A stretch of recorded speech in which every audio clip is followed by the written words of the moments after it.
crunch in England is being complemented by an energy crisis across Europe. Natural gas inventories are depleting, prices are skyrocketing, markets are nervous, and winter is coming. I know it sounds dramatic, but a lot depends on the weather, really. A harsh winter means a full-blown crisis, one that could deprive millions of their daily needs and slip several European economies into recession. We might even see them fight each other over natural gas. It is in alarmingly short supply, and the world needs it more than ever, especially colder regions like Europe. They need natural gas to power their industries, to keep their economies running, and to heat their homes.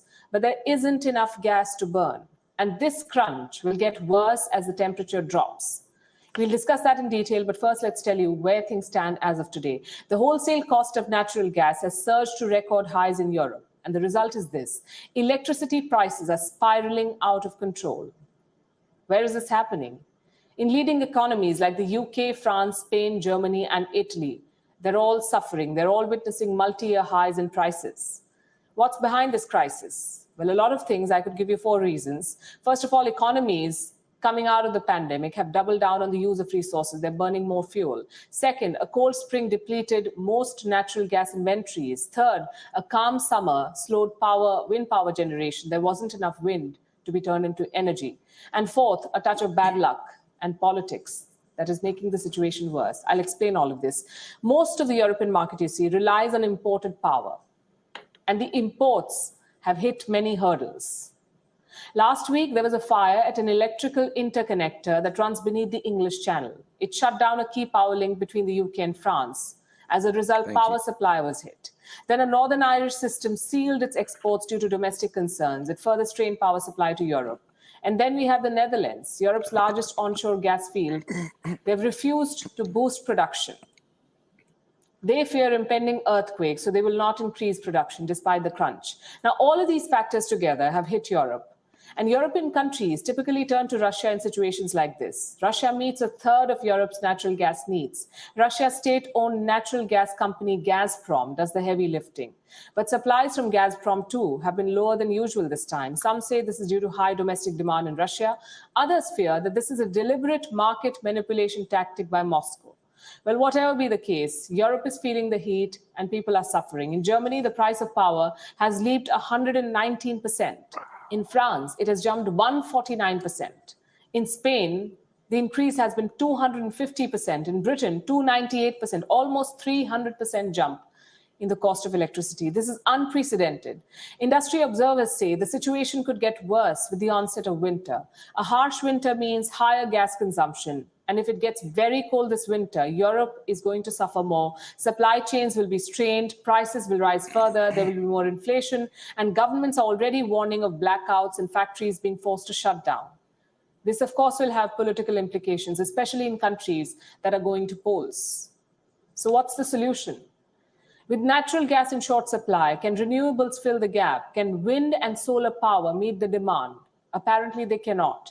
They may have become the leading source of energy, but they're still incapable of generating enough power to account for 100% of the demand in the months ahead.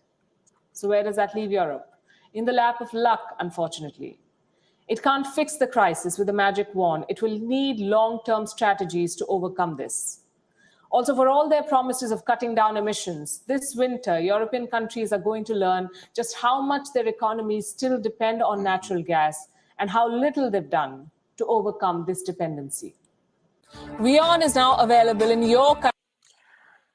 So, guys, that, ladies and gentlemen, is a problem because what we've all talked about it, what happens in Europe very often will come to us if we're not careful. I hope everyone's doing well. Thank you for coming to the Roaming Prepper channel. This is Pete. There are no dogs in the background because 2 of the 3 are in dog jail. So we should hear no barking today.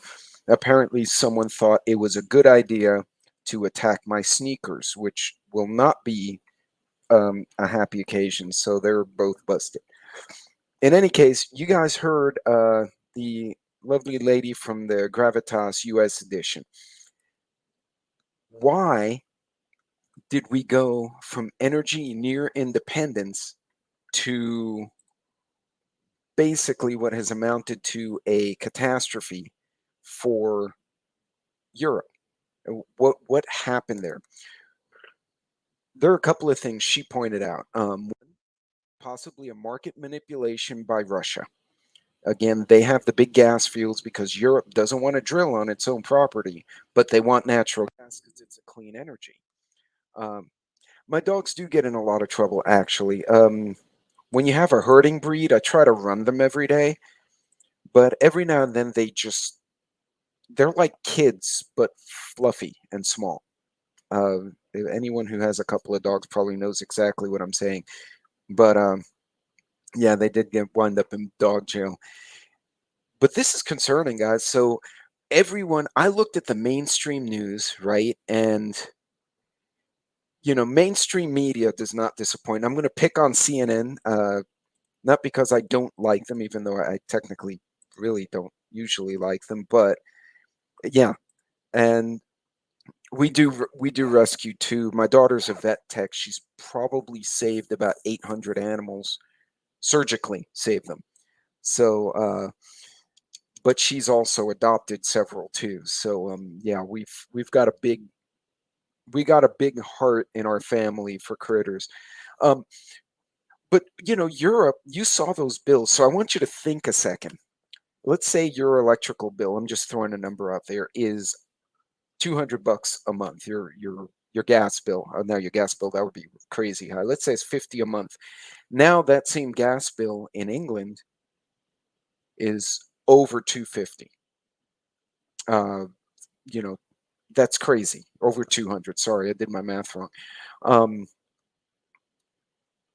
if your electrical bill is $100 a month and you have a 300% increase in the gas to the electrical plant that's burning the gas or the oil, as the case may be, you do the math. I mean, this is crazy. That's a huge, huge chunk of okay, and yeah. And she did tell me, by the way, JH, that she's not anymore. She now does an online, kind of like an online operator for a veterinary group. So she's loving the job because she can work wherever she is with her headset and a laptop. And they call her, and then she routes them to the nearest doctor, but kind of like online triage. So very cool. But yeah, she said the job wears on you.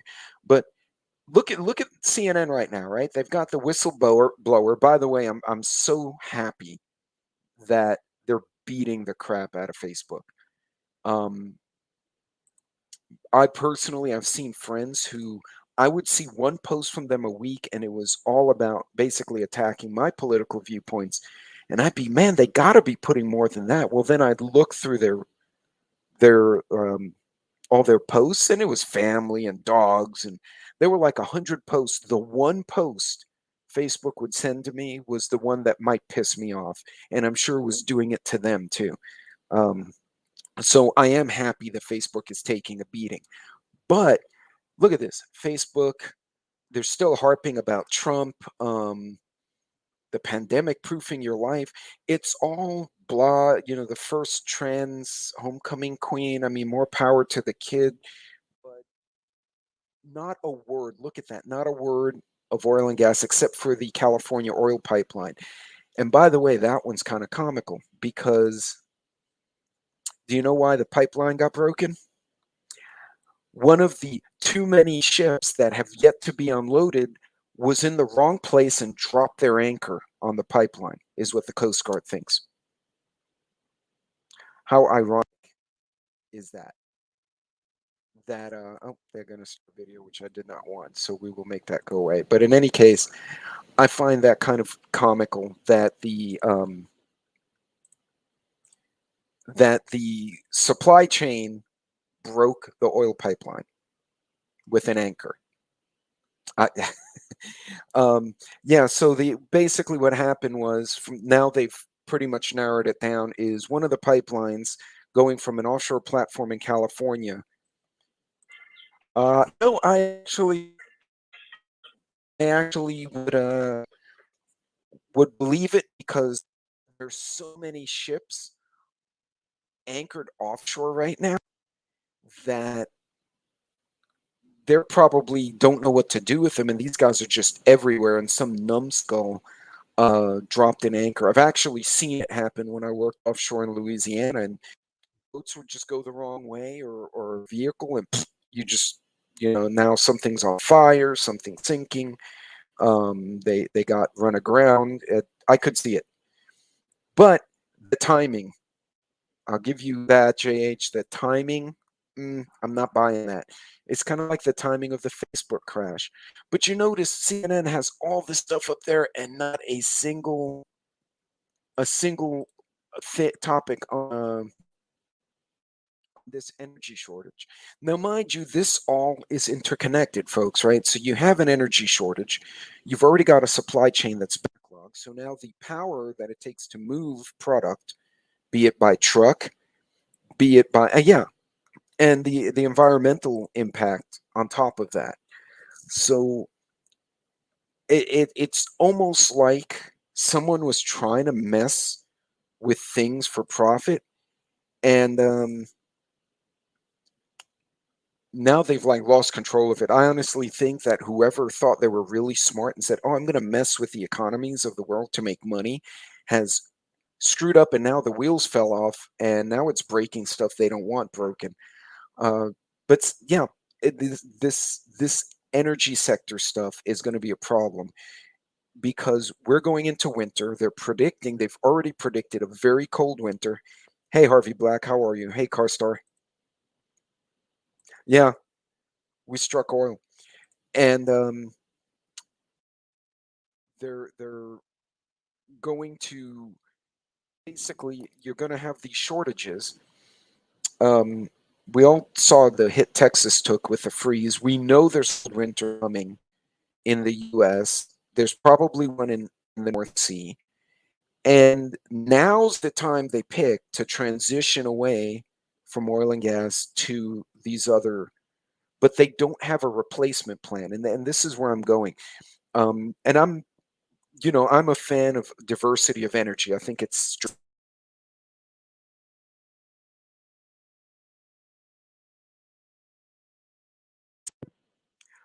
strategically a good way to do this.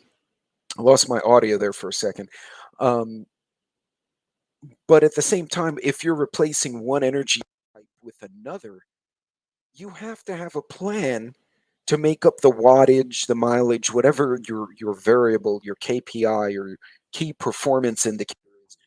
You can't just say we're going to do away with coal, even though it provides 30% of our energy, and like China is doing, and we'll get into that in a second, but then not have a plan to replace the 30% with something else. Right. And absolutely, energy diversity is a good thing, right? If there's a pinch on, for instance, wind dies down, but you have solar, you have natural gas. And over time, yes, we're going to have to reduce carbon. I mean, we need to be smart stewards of our environment. But yeah, it was. And I think some genius decided we have a new president in America. We're going to Europe to.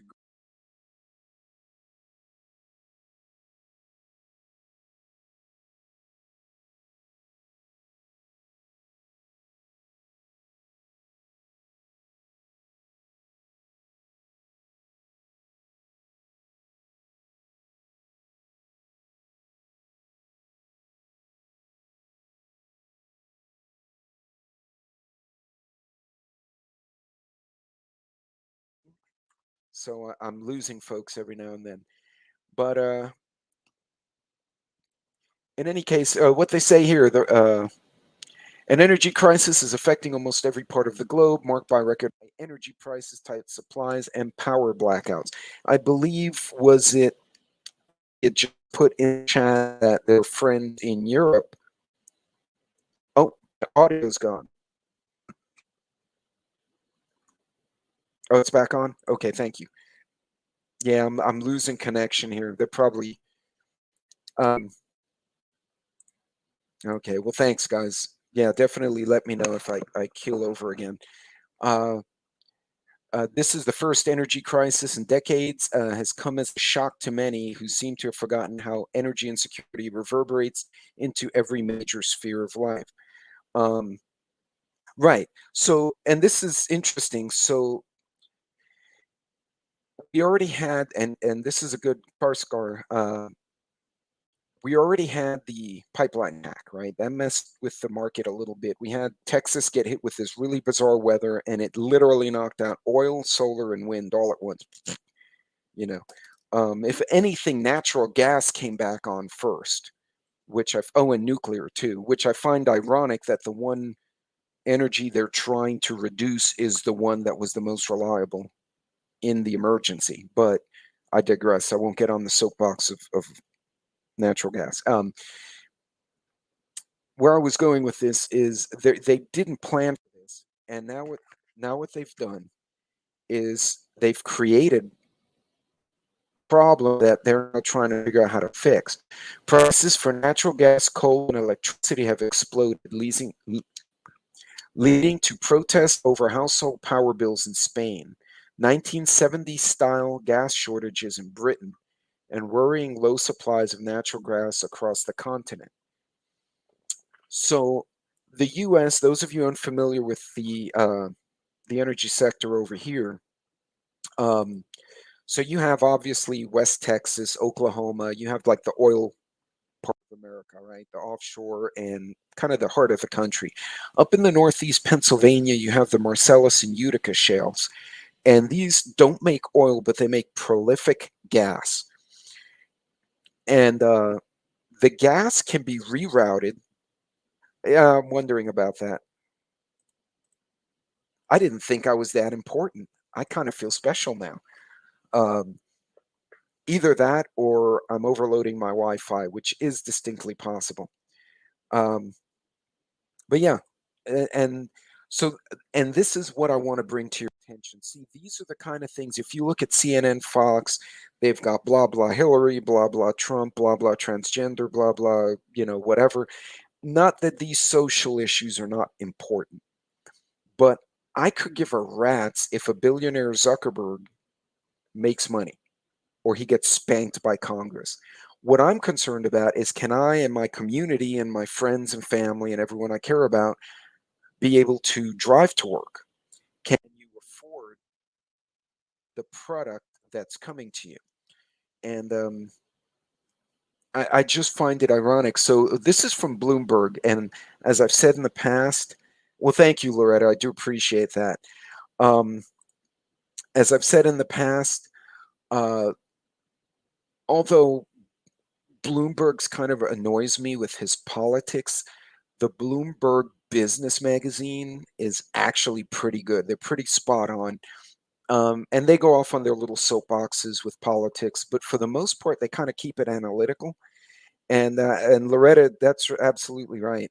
Okay, the people here, we're all important, and I'll tell you why. Because truthfully, we're kind of the heralds of what's coming. We're the ones who are trying to tell other people, hey, pay attention. And whether you listen angry, and Angry had fun things to say last week, or you listen to any of the various channels, Pilgrim, I hopped on Pilgrim. Ghost does canning every weekend. Papa does his Save Your Soul Sundays. um, we need to continue to spread the word, and hopefully we'll move some of the herd to the other side of the herd where they'll be more productive. But you look at this, global energy crisis is the first of many in the clean power era. So the next several decades could see more periods of energy driven inflation, fuel shortages, and lost economic growth as electricity supplies are left vulnerable to shocks. Now they want to move everyone. Thanks, Carbon. Yeah, I'm having all sorts of technical issues today. Um, the They're trying to move everyone to electric vehicles, but if the grid isn't stable or they can't sustain the grid because of a lack of natural gas, coal, or whatever, then that doesn't make sense to me. Why are you pushing people to spend more on these vehicles that will then be useless because we can't charge them? Granted, we can put big solar panels on top of our, Tesla cars and hopefully charge them that way, but that'll take 2 days. The shortages jolting natural gas and electricity markets from the UK to China are unfolding just as demand roars back from the pandemic. But the planet has faced volatile energy markets and supply squeezes for decades.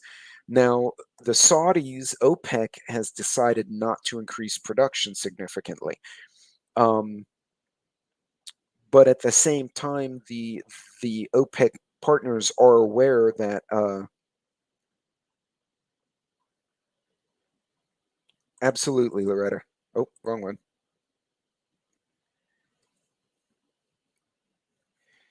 Yeah, and yeah, possibly. Well, what scares me is that Tesla is basically an electric car with an built on an iPad looking thing. So who's to say someone somewhere can't just hit the boot button and the boot button goes and all the cars stop? I mean, they hack the freaking DOD and DOE and the pipeline and the meat company. Why can't they hack a little car driving around somewhere, which would suck for the person in the car? But the transition to cleaner energy is designed to make those systems more resilient, not less. But the switch will take decades. And what they're not doing is they're not planning out that transition in a coherent way. Uh, see, and yeah, and natural gas is prolific in North America. It burns way cleaner than coal, way cleaner, and cleaner than oil. It is more volatile, obviously. If you're driving like a compressed natural gas vehicle and you have an accident, you have to have a special tank to remediate that so you don't blow up when you crash. That it was one of the problems.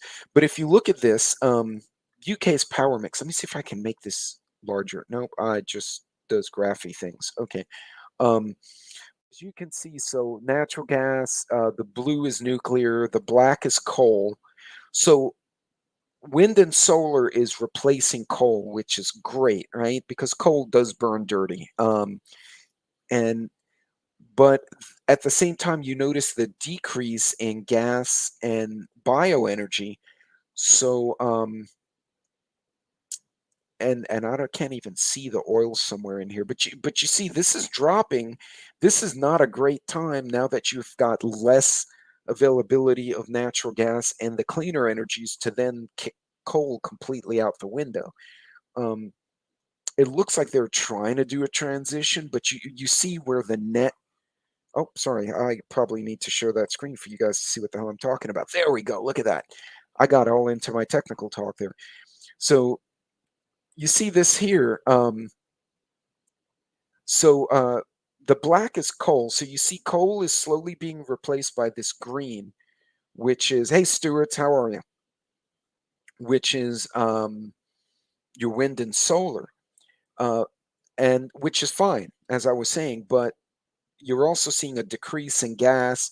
You're seeing a decrease in bioenergy, other fuels, and you're also seeing nuclear kind of struggling to keep up. There's not enough capacity.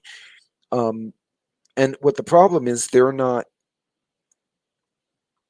probably do, or reopen something because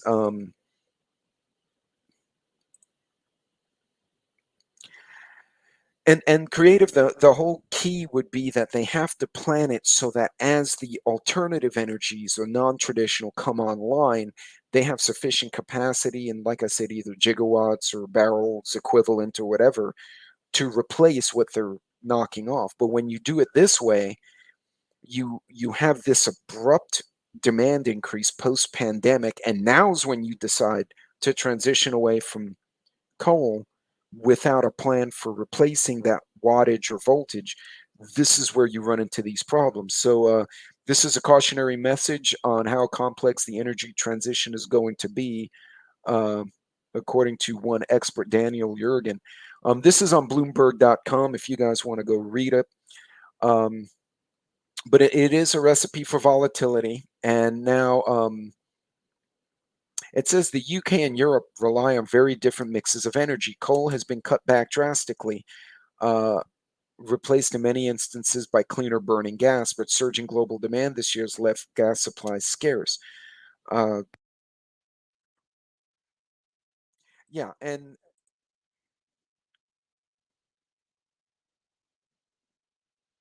right, but and again, but you still need to account for you need to either become more efficient, so you need less energy, or you need to have sufficient of the alternative to make up for what you're removing.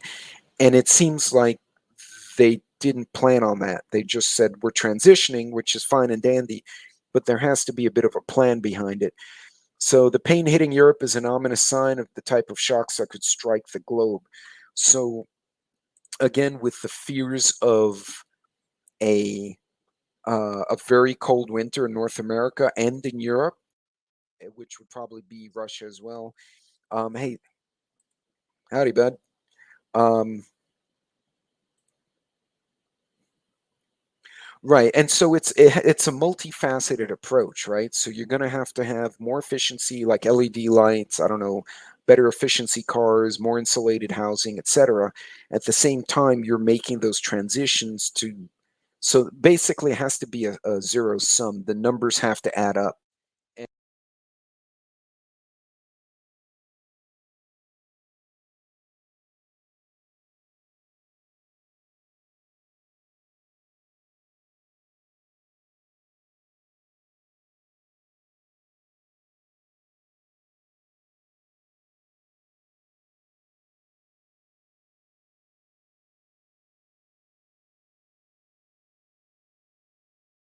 either getting a beating, um, but yeah, the market's been diving and coming up, and it's very hard for businesses. Yeah, I see it. Yeah, let me know when I come back on here, guys. So I may be cutting.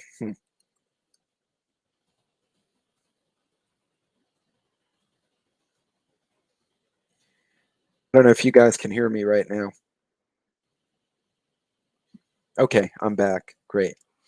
Uh, but the markets. Oh, here we go. This is the one I was looking for.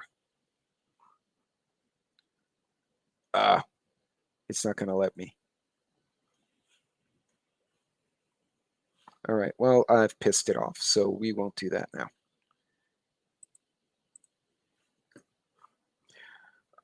In any case, guys, let me adjust my screens here. Okay, so bottom line is we're going to see those energy prices, and when energy goes up, it's going to trickle its way into the rest of the economy. So obviously, no individual on the call or on this video can individually adjust the whole market. What you can do is adjust your own market, and I have talked about the supply chain quite a bit. So I'm going to pull up a quick slide deck, and this was from one of my very early videos, and it basically was a PowerPoint. Let me see if I can, or there we go. So what I had proposed in the video was to take there are five forces in business, uh, called Porter's Five Forces, the very original name. And if Harvard Business Review has the original edit for this. Yeah, and creative redundancy. That's where I'm headed right now. Um, so you have threat of new entrants, bargaining power of suppliers, the threat of substitute products, and the bargaining power of the buyers, and the rivalry among existing competitors is the green. Now imagine you're a business. This is the world you're going to battle, right? But that's not really preparedness. So I actually messed with it. So instead of bargaining power of suppliers, it's the cost of available goods. That's the supply side threat. Um,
Can you guys hear me now?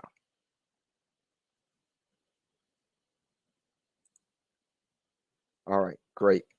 I had to finagle. I had to get my IT hat on. Um, yeah, no, I basically discombobulated my home workstation to attach my personal laptop. And judging by what I'm looking at, I'm kind of miswired in my haste. And so the computer is like, I don't know what you've plugged into me, so I'm going to do cool stuff. Um, anyway, where was I? So for us as preparedness, obviously, we're not going to have a threat of substitute products. Our problem is going to be a lack of substitutes or a lack of products. So So what causes a lack of substitutes? One's a monopoly, right? You can only get it from one place, right? You can only get your iPhones from Apple. You can only get, I don't know, pick if you only have one grocery store in town, they control the price, right? Then logistics, and that's what we're getting hit with. We're not getting hit with a monopoly. We're getting hit with logistics.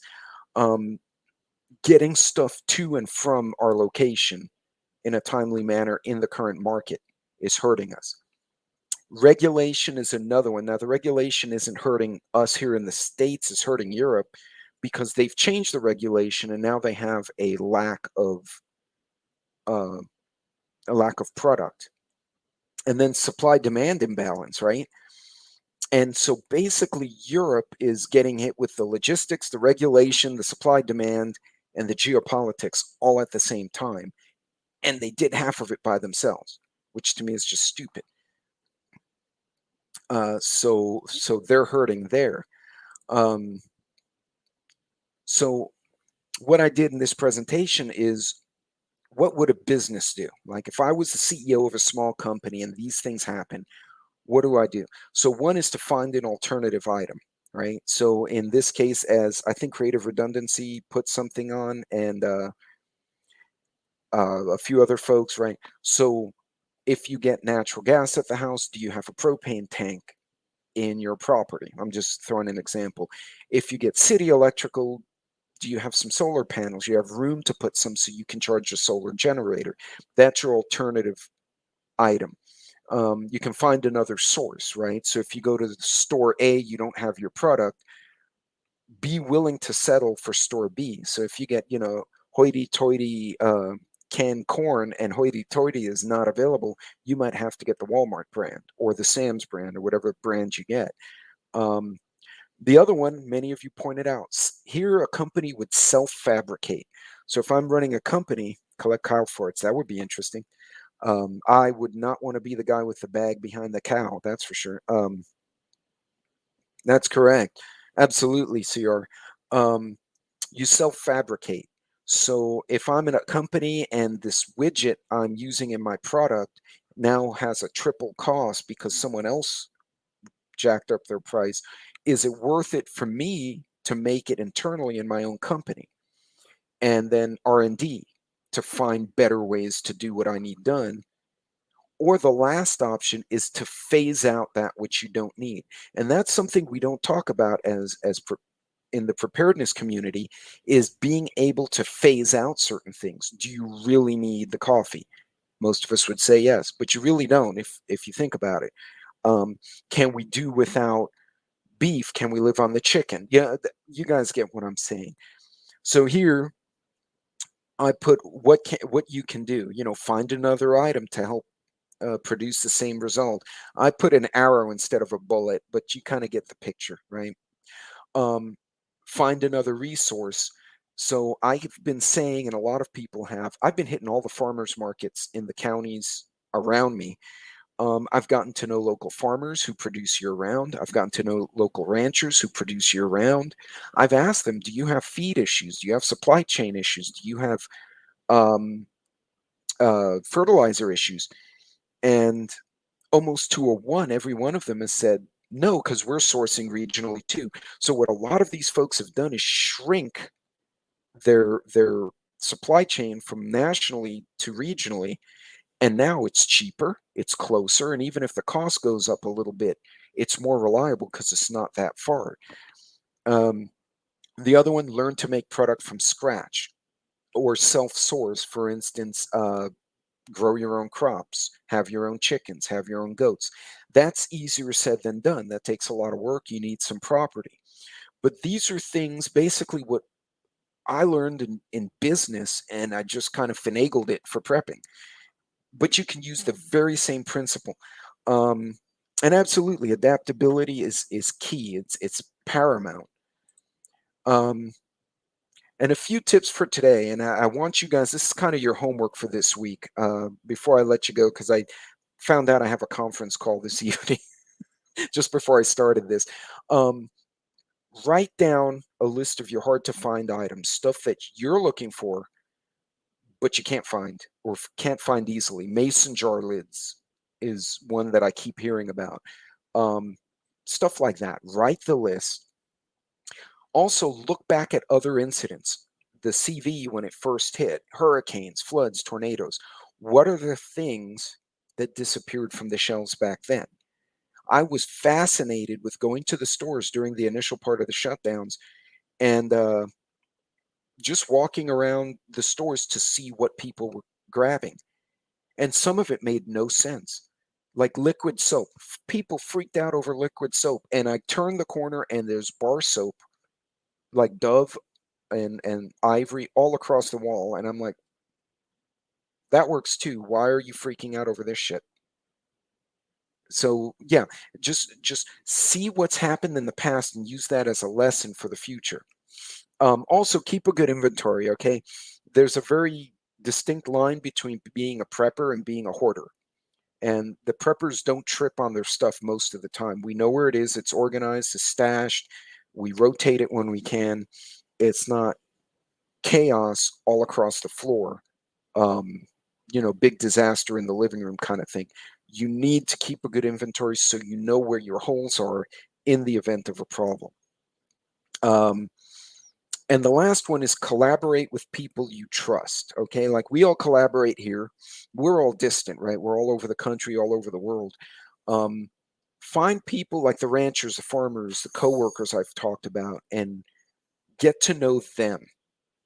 And ask the local guys. You move to a new area like I did. Ask the local guys, where do you get local beef? Where do you get good clothing from? Where can I get some custom, good quality work boots?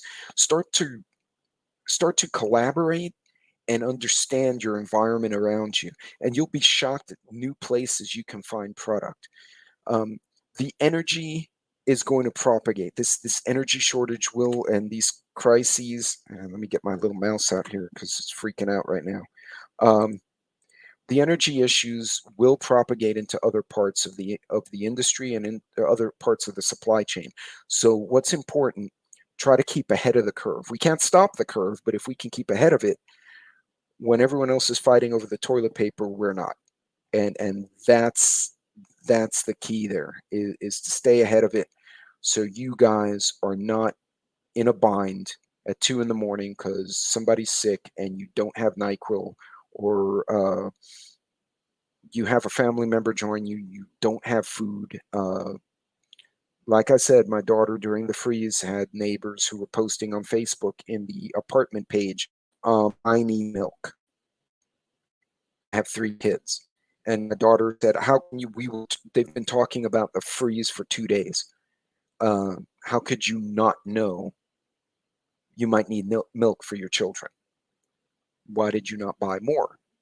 Um, we had some stupid people who said, "Oh, my power's out. Does anyone want my meat?" So one of her friends said, "I'll take it." It was freezing outside. They just took it, brought it to their house, put it in a box, and put it in the backyard, and it stayed frozen. So sometimes the ignorance of others may benefit you, but that was just kind of a funny segue. Uh, Guys, do some homework. Look at where your holes were during the Rona. Look where your holes were during anything else that's happened, the blackouts, et cetera, et cetera.